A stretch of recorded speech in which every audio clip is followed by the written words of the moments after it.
ഗായത്രിയുടെ അച്ഛൻ ഉണ്ണിയുടെയും ഗായത്രിയുടെയും സ്നേഹത്തിനു മുമ്പിൽ ഒടുവിൽ കീഴടങ്ങി. അവർ പോണ്ടിച്ചേരിയിൽ നിന്നും നേരെ വന്നത് ഉണ്ണിയുടെ നാട്ടിലോട്ടാണ്. അവിടുന്ന് അങ്ങോട്ട് അവരുടെ കാലമായിരുന്നു. സന്തോഷത്തോടു കൂടിയ ജീവിതമായിരുന്നു ഉണ്ണിയുടെയും ഗായത്രിയുടെയും. അവരുടെ കൂട്ടിന് അവരുടെ കൂടെ തന്നെ ഉണ്ടായിരുന്നു സുന്ദരൻ, ഇപ്പോഴും എപ്പോഴും. ഗായത്രിയെ ഉണ്ണി വിവാഹം ചെയ്തു. ഗായത്രിയും ഉണ്ണിയും ഇന്ന് നാട്ടിൽ നല്ലൊരു വീടൊക്കെ വെച്ചാണ് താമസിക്കുന്നത്. ഗായത്രിയുടെ അച്ഛൻ ഉണ്ണിയെ സഹായിച്ചു. ഇന്ന് ഉണ്ണിക്ക് ഒരുപാട് ബസ്സുകളുണ്ട്. ഇന്ന് ഉണ്ണിക്ക് ഒന്നല്ല, ഒന്നിനു പകരം 9 ബസ്സുകളുണ്ട് സ്വന്തമായിട്ട്. ഇന്ന് ഉണ്ണി ഒരു ചെറിയ ബസ് മുതലാളി തന്നെയാണ്. ഇന്ന് ഉണ്ണിക്കും ഗായത്രിക്കും അവരുടെ ജീവിതത്തിൽ സന്തോഷം ഒന്നുകൂടി കൂട്ടാൻ അവരുടെ കൂടെ ഒരു കൊച്ചു ഉണ്ണി കൂടിയുണ്ട് കേട്ടോ. നമ്മുടെ ഗായത്രിയും ഉണ്ണി കൂടി വല്ലപ്പോഴുമൊക്കെ പോണ്ടിച്ചേരിയിലോട്ട് ഗായത്രിയുടെ വീട്ടിലോട്ട് പോകാറുണ്ട്. ഗായത്രിയുടെ അച്ഛനാകട്ടെ ഇടയ്ക്കിടയ്ക്ക് ഇവരുടെ വീട്ടിൽ ഇവിടെ വന്ന് നിൽക്കാറുമുണ്ട് കേട്ടോ. ഇന്ന് വലിയ സന്തോഷത്തിലാണ് അവർ ജീവിക്കുന്നത്. കൂടാതെ ഉണ്ണി തന്നെപ്പോലെ ഒരുപാട് കഷ്ടപ്പെട്ട ആളുകളെ തിരഞ്ഞുപിടിച്ച് ഉണ്ണിയും ഗായത്രി കൂടി ഇന്ന് സഹായിക്കുന്നുണ്ട്. ഇവരുടെ കൂടെയാണ് സുന്ദരൻ. എങ്കിലും സുന്ദരന് ഇന്ന് സ്വന്തമായി ഒരു കുടുംബമൊക്കെയുണ്ട്. കുടുംബമായിട്ട് ഇവരെ പോലെ സന്തോഷത്തോടു കൂടിയാണ് ജീവിക്കുന്നത്.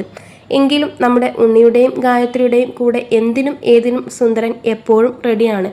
ഒരു വിളിച്ചാൽ അവിടെ സുന്ദരൻ എത്തിയിരിക്കും. ഉണ്ണിയെ ഗായത്രിയുടെ അച്ഛൻ ഒരുപാട് രാഷ്ട്രീയത്തിലോട്ട് നിർബന്ധിച്ചെങ്കിലും ഗായത്രിക്കും ഉണ്ണിക്കും അത് താല്പര്യമില്ല എന്നറിഞ്ഞിട്ടാകും അദ്ദേഹം അതിൽ നിന്നും പിന്മാറി.